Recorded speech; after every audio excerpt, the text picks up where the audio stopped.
one of the questions I always get asked is what arguments or what evidence is there that Islam is the truth? Now, there are many arguments you can use to prove that Islam is the truth and the only religion on the face of the earth that has evidence for itself. Now, what are those arguments or what are those proofs? Number one is the prophecies of the Quran, fulfilled prophecies of the Quran. Number two is prophecies of the Prophet Muhammad being fulfilled. Number three is the doctrine. What doctrine did the Prophet Muhammad bring? If you read the Old Testament and New Testament, the most important commandment is, well, what's the first commandment? It's worship only one God. That's true if you read throughout the Old Testament. If you read Ezekiel, Isaiah, Jeremiah, Deuteronomy, what else? All these Old Testament books talk about the worship of one God or point to the worship of one God. We see this in Deuteronomy chapter 6, verse 4, Isaiah, Ezekiel, Jeremiah, etc. So if you read the Old Testament, the most important commandment is the worship of one God.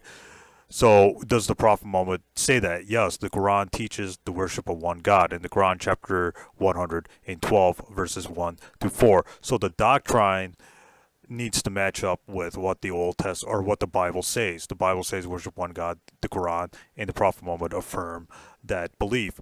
Number four would be the miracles of the Prophet Muhammad. What miracles did the Prophet Muhammad perform or give? The critics say, well, the Quran says the Prophet Muhammad performed no miracles. The Quran doesn't say that. The Quran responds by denying specific miracles to specific people.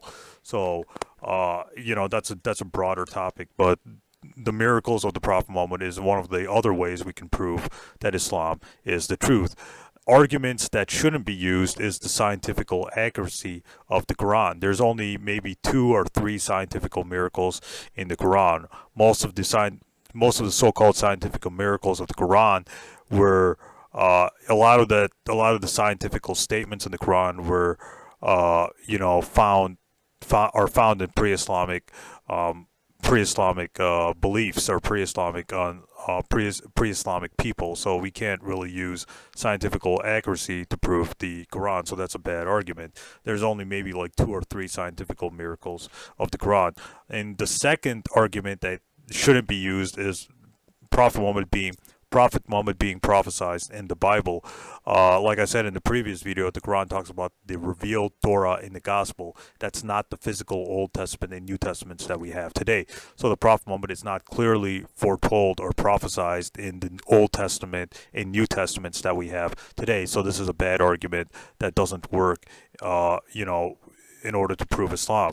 In order to prove Islam, or the evidence for Islam, is the prophecies of the Prophet Muhammad, the miracles that the Prophet Muhammad brought, the doctrine that matches the Old Testament and New Testament, which is worship one God, and the prophecies of the Quran and the Prophet Muhammad being fulfilled. So I think these are the 4 main arguments that we have for the truth of Islam.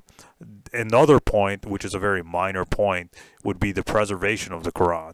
The Quran is preserved by oral memorization and by written manuscript tradition. Even non-Muslims agree that the Quran we have today is the same one the Prophet Muhammad was preaching back in the 5th and 6th century. But that's a very minor point. We can basically say the Quran is better preserved than the Old Testament and New Testaments that we have today. But that's not really a good argument for the truth of, or proving the truth of Islam. That's just a very minor point. But those 4 other points, the prophecies of the Quran, the prophecies of the Prophet Muhammad, the doctrine, and the miracles of the Prophet Muhammad are what we should use to prove that Islam truly is the truth and the true religion of God. Stay tuned for those arguments coming up on this channel soon.